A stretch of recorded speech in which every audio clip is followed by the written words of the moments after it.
I'm delivering my Buffalo Bills all quarter century team today on Locked On Bills.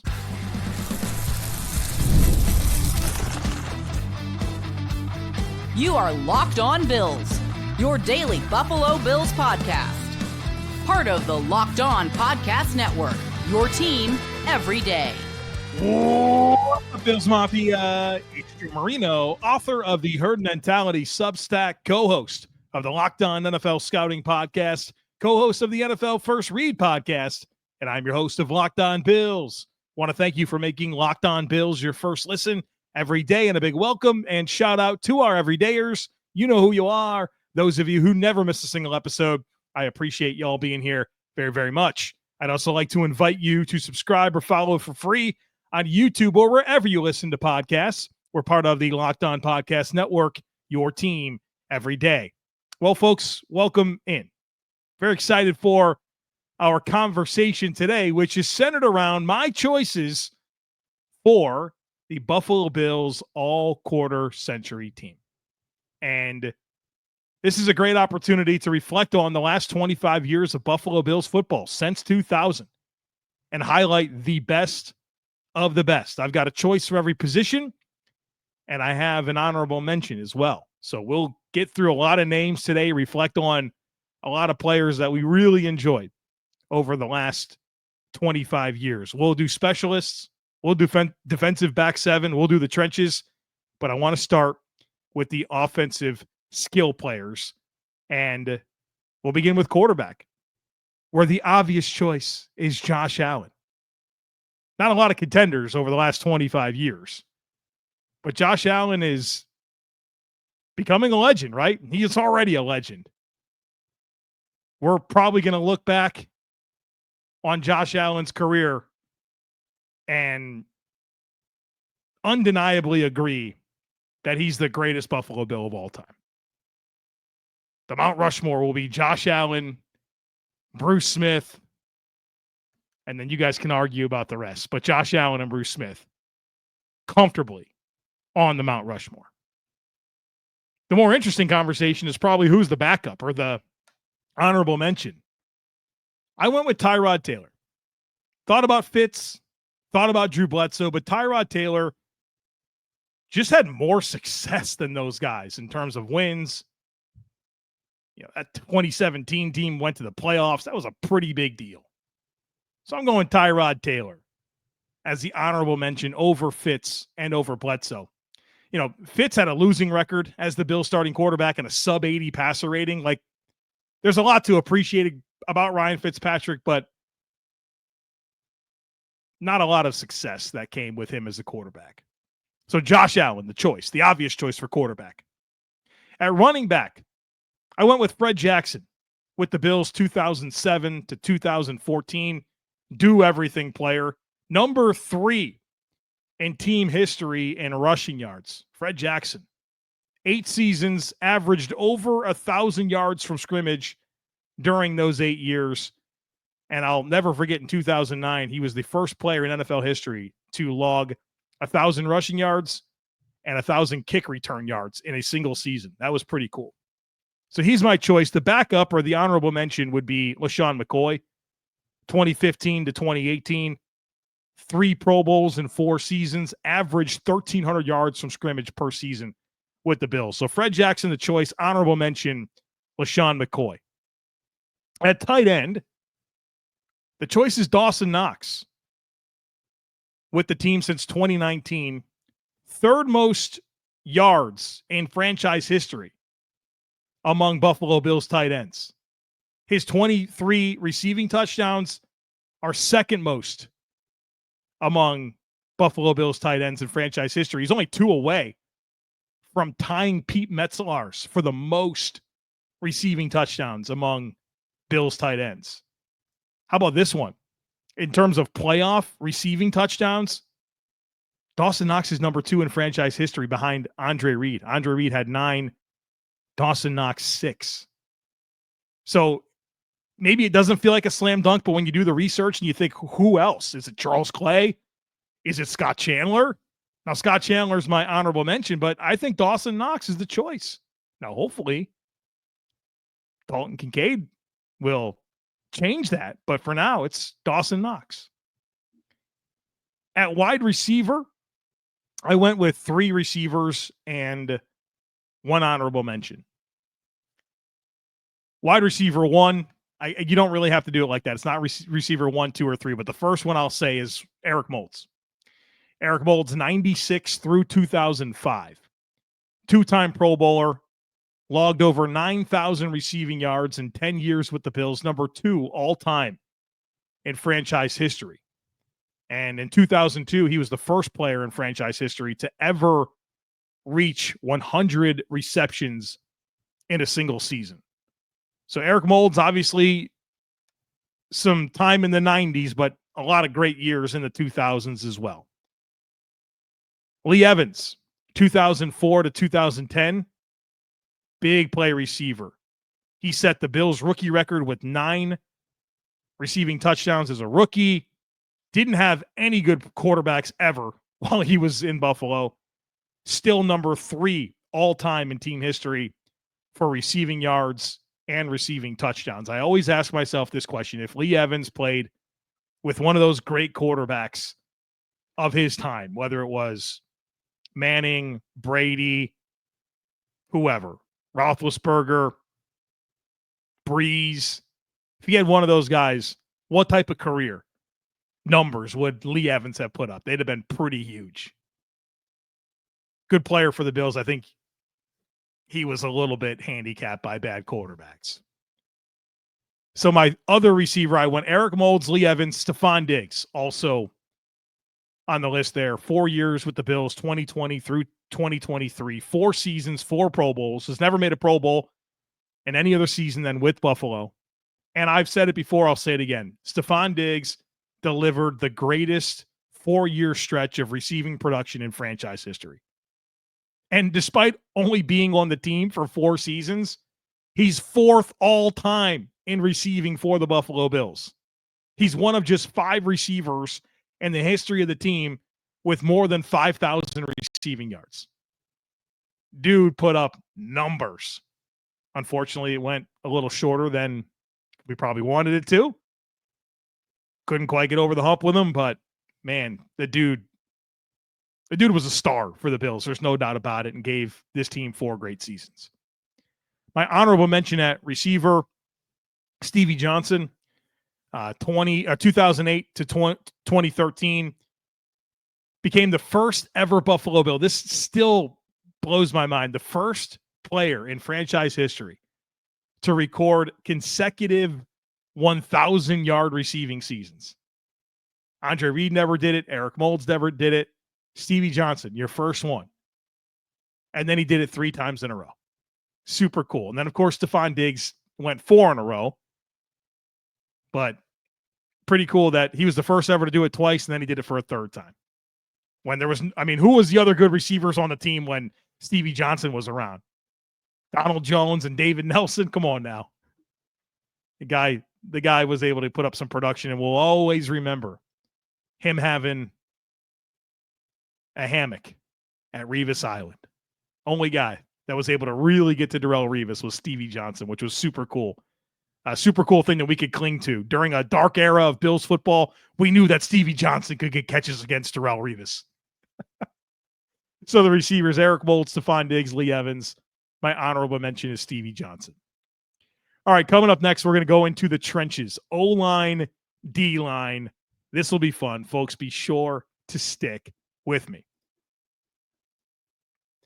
You ever wish managing your money felt easier? With Monarch Money, it can. Whether you're growing your savings or planning for a big purchase, Monarch puts you in the driver's seat. It's like having your own personal CFO, giving you full visibility and control over your finances.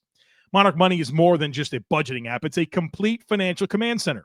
You can track all your accounts, investments, and spending in one place. So in addition to managing your money, you're also building wealth. When I first started using Monarch, I realized just how much I was spending on food delivery. Now I budget smarter and I save more. And folks, it's surprising how much certain spending habits can really add up, and Monarch makes it very easy to identify them. So take control of your finances with Monarch Money. Use code LOCKEDONNFL at monarchmoney.com for 50% off your first year. That's monarchmoney.com, code LOCKEDONNFL to get half off your first year. All right, folks, welcome back. Let's get to the trenches. We'll start with the O-line, then we'll do the defensive line. My offensive tackles, one of them is Dion Dawkins. Second-round pick in 2017, pretty much became a day one starter. A four-time Pro Bowler, including each of the last 4 seasons. 122 starts, 35th. Dion Dawkins is 35th all-time in games played amongst players in franchise history. And if he starts all 17 games this year, he'll be 27th. And so if he has like 3 more years of 17 starts, he's going to be in the top 10 of all time of games played for the Buffalo Bills. So we're talking about a legendary left tackle that the Bills have in Dion Dawkins. And obviously his play speaks for itself, but the personality, the leadership, the Protector of the Year award that he's been able to get the league to do, quite a legacy he's building. And obviously you think about this great stretch of offensive play that we've seen with Josh Allen, and Dion Dawkins is the left tackle. I mean, this is an all-time situation here with Dawkins and Allen. It's a really cool combination. My other offensive tackle is Jason Peters. Only with the Bills 2004 to 2008, undrafted free agent out of Arkansas. You remember this guy? He was a tight end coming out of Arkansas. In fact, his first season with the Bills, I remember watching him on the kickoff team, running down the field, making plays on kickoff team. And then, of course, he caught a touchdown pass, right, from J.P. Losman, if I'm not mistaken. Then he turned into what's going to be a first ballot Hall of Fame left tackle. Now, nobody will really think of Jason Peters as a member of the Buffalo Bills, right? His legacy's much more with the Philadelphia Eagles. But still 2 Pro Bowls with the Bills, each of his last 2 seasons. And, became one of the greatest offensive linemen of the last 25 years. Started his career in Buffalo. I went with him. So Jason Peters and Dion Dawkins are my tackles. My honorable mention is Cordy Glenn, but Spencer Brown is knocking on the door of at least being the honorable mention. And I hope that we look at this in a few years and we slide Jason Peters right off and put Spencer Brown right in. And I think he's on that type of path. So Jason Peters, Dion Dawkins, the tackles. The guards, one of them, Richie Incognito, was with the Bills in 2009 and then in 2015 through 2017. 3-time Pro Bowl selection, dominant player at left guard. The Bills were in the top 4 of rushing offense 2015 through 2017, and a large part of that was because of what Richie Incognito could do in the run game with, obviously displacement, but he was so good on the move. He was a freak athlete, phenomenal football player. So he's one of my guards. And the other guard, I went with Reuben Brown. And Reuben Brown was with the Bills 95 through 2003. So most of his career was before 2000, but he still made 4 Pro Bowls after 2000 with the Bills. And obviously 9 Pro Bowls with the Bills, 136 starts. He's an all-time Buffalo Bill for sure. You just forget that he did have those Pro Bowls after 2000. So who are you going to put in there? Andy Levitri? That was my honorable mention. You think about Craig Urbick? I'll take Reuben Brown and his 4 Pro Bowls in the 2000s as the guy to go with Richie Incognito. So Incognito, Reuben Brown, the guards, with Andy Levitri as the honorable mention. At center, Eric Wood, 2009 to 2017, Pro Bowler in 2015, impact blocker, 120-game starter across 9 seasons. Who knows how long he would have played if he wasn't kind of forced into retirement due to injury. Absolute pillar of the organization for nearly a decade. And, one of the very first decisions that Brandon Beane and Sean McDermott made when they took over in Buffalo was to extend Eric Wood. I wish we could have seen him play as long as he wanted to, because I felt like he was really just playing his best football. And then all of a sudden one January day, you find out that he's got to retire. I'm glad he was part of that 2017 team, though. That's cool for him. The honorable mention is Mitch Morse. And Morse had a heck of a run in Buffalo, but we're going Eric Wood. Let's go to the defensive line. Defensive end, kind of easy for me. Aaron Schobel, 2001 to 2009, two-time Pro Bowl selection. 78 sacks, number 2 in team history. It's another guy that I thought could have played a lot longer. He retired and went quiet, right? Like, nobody ever hears anything from Aaron Schobel. Who knows what he's doing? But one of my favorite players growing up, you know me, I love the D-line, and Aaron Schobel was just an absolute joy to watch. The other one, also, this just hit me. These are both from TCU. Jerry Hughes, 2013 to 2021, highly consistent player, number 4 in team history for sacks with 53. So, Jerry Hughes, Aaron Schobel, my defensive end tandem, with my honorable mention being Mario Williams. At defensive tackle, obviously, Kyle Williams, 2006 to 2018, 6-time Pro Bowler, heart and soul of the organization for a long time, and one of the most revered players to ever put on a Buffalo Bills uniform. Everybody loves Kyle Williams, right? What a stud. What a stud. And just a terrific athlete. And you like gritty players that leave it all on the field, man. That's what Kyle Williams gave you. Always made you proud, right? Dark era of Bills football, you were always proud watching 95 out there. The other defensive tackle, Pat Williams, 97 through 2004. Undrafted free agent. Ted Washington is probably the best run defending defensive tackle I've ever seen the Bills have. Pat Williams is number 2. And, you know, his running mates were Ted Washington, and then he had Sam Adams for a few years. Nobody ran the ball on the Bills. Didn't have a lot of great things going for us, but, man, we had those defensive tackles and nobody ran on us. So what does disappoint me about Pat Williams is it feels like he finally got recognition when he went to Minnesota. He was a Pro Bowler for the Bills in 2004, but then he made 3 Pro Bowls in Minnesota, and he's like kind of remembered for that, where I think he was super underrated during his time in Buffalo, and I wish that he got a little bit more publicity for how good he was. That guy was a phenomenal football player. The honorable mention at defensive tackle, Marcel Darius. So my D-line, Kyle Williams, Pat Williams, Jerry Hughes, Aaron Schobel. All right, coming up next, we've got the defensive back 7. And you know I'm not going to forget about specialists. We got those all coming your way here next. Folks, be sure to stick with me.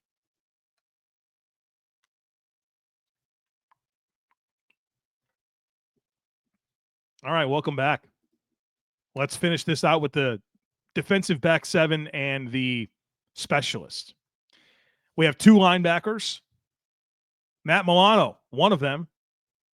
2017, he joined the Bills. 5th-round pick out of Boston College, still with the team. All-Pro in 2022. I think there was a time there, a stretch of probably 3-4 years at least, where Matt Milano was one of the most dynamic playmaking linebackers in the league. Unfortunately, the last 2 years have been injuries, right? That's kind of taken away from the career that he's had. But if you can zoom out and appreciate what he was 2017 to 2022, he was a heck of a ball player. And hopefully we get to see that this year. He's still around. Big year for Matt Milano. His running mate's going to be London Fletcher. 2002 to 2006 with the Bills. 80 games, 5 seasons, collected at least 130 tackles in each one. And I think London Fletcher is probably like the ultimate Iron Man in the NFL. I've never seen anything like it. The consistency that he had, just never missing time ever for like 20 years. Insane career. And of course, he's like way undersized.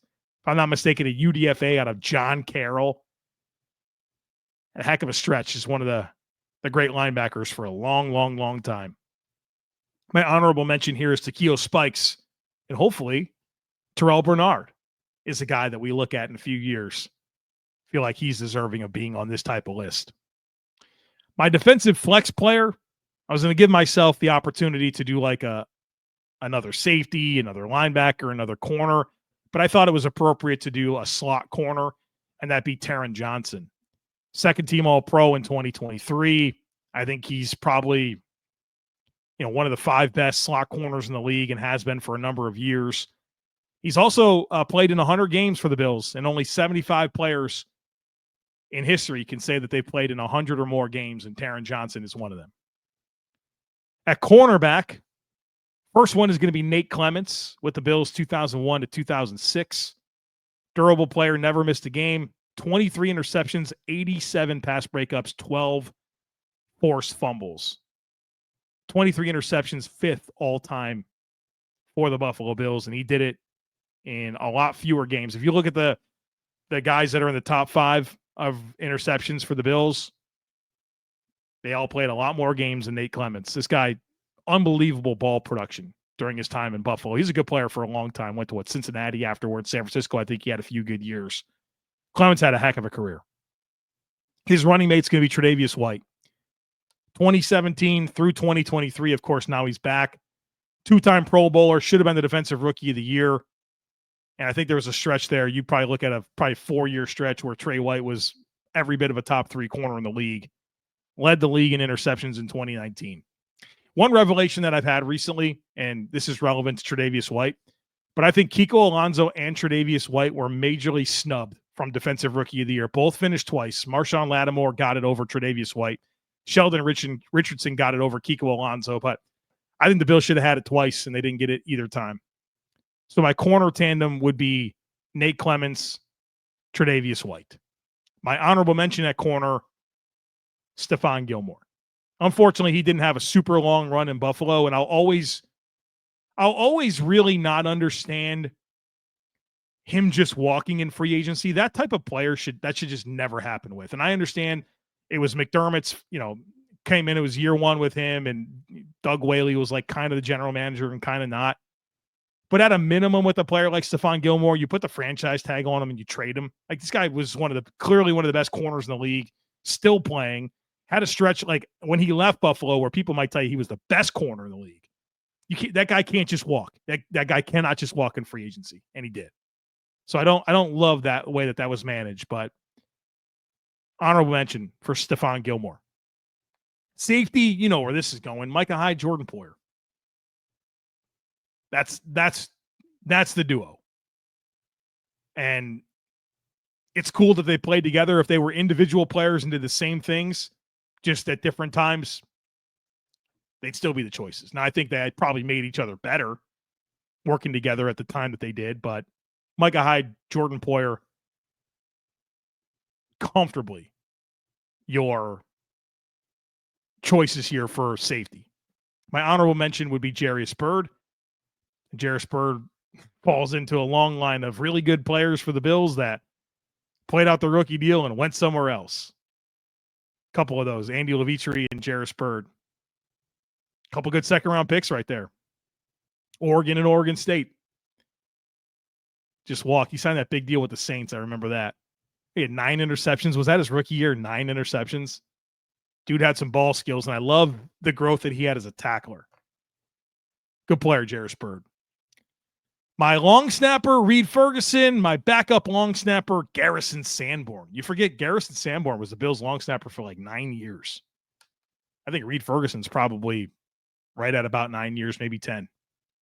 My kicker, Ryan Lindell. I maintain that Ryan Lindell is one of the most underappreciated players in franchise history. Holds the highest field goal made percentage in team history. He's second all-time in scoring, and he holds the record for the most consecutive field goals made and extra points made. Ryan Lindell. The punter, obviously, Brian Moorman, 2001 to 2012. Then came back in 2013, 2-time Pro Bowl selection. He's actually a member of the NFL, like the official NFL 2000s all-decade team. The Bills' all-time leader in punts and punt yardage, and very impressive average of 43.7 yards for his career. I mean, honestly, I don't think the Bills have replaced Brian Moorman. It was like Colton Schmidt for a little bit, Corey Bojorquez, Sam Martin. Matt Hawk. I mean, honestly, the Bills have really not replaced Brian Moorman. Maybe Jake Camarda or Brad Robbins can do it. Kick returner, Terrence McGee. I think he's the best kick returner in team history by far. 26.3 yards on 207 attempts, 5,450 kick return yards, 5 kick returns for a touchdown, both the most in franchise history, the most kick return yards and the most kick return touchdowns, Terrence McGee. Punt returner, Roscoe Parrish. Probably the Bills, I would say in the last 25 years, the Bills had their best ever kick returner and their best ever punt returner in Terrence McGee and Roscoe Parrish. Roscoe Parrish, 2005 to 2011, all-time leader for the Bills in punt returns, punt return yards, and touchdowns. Led the NFL in average punt return in 2007 and 2008. I remember thinking to myself, the best chance that the Bills would have to score was on a punt return or a kick return with Terrence McGee and Roscoe Parrish over whatever quarterback we had. I was going to try to engineer a drive. I was excited. Like, okay, Terrence McGee and Roscoe Parrish get the ball. That's our best chance to score. And I think Roscoe Parrish is a guy that probably a little ahead of his time. Like if he was around now, maybe he'd be like a Tank Dell type player. You didn't see a lot of guys that were small like him, back when he was going. So he's a little ahead of his time. I think he'd be a much better player today than he was in the early 2000s. So there you have it, folks. My all quarter century team. Thought this would be a fun way to start the week here as we close out the month of June, getting closer to the start of camp with July right around the corner. Thought this would be a fun little conversation. Hope you enjoyed it. And I hope you give me some feedback. What do you like? What do you not like? Do you have some different choices? Leave a comment here on YouTube. Let me know what you think. All right, folks, that's going to do it for us here today on the podcast. Thanks for being here. As always, I kindly ask that you share, subscribe, rate, and review. Have a great rest of your day. Go Bills. And I look forward to catching up with you again real soon.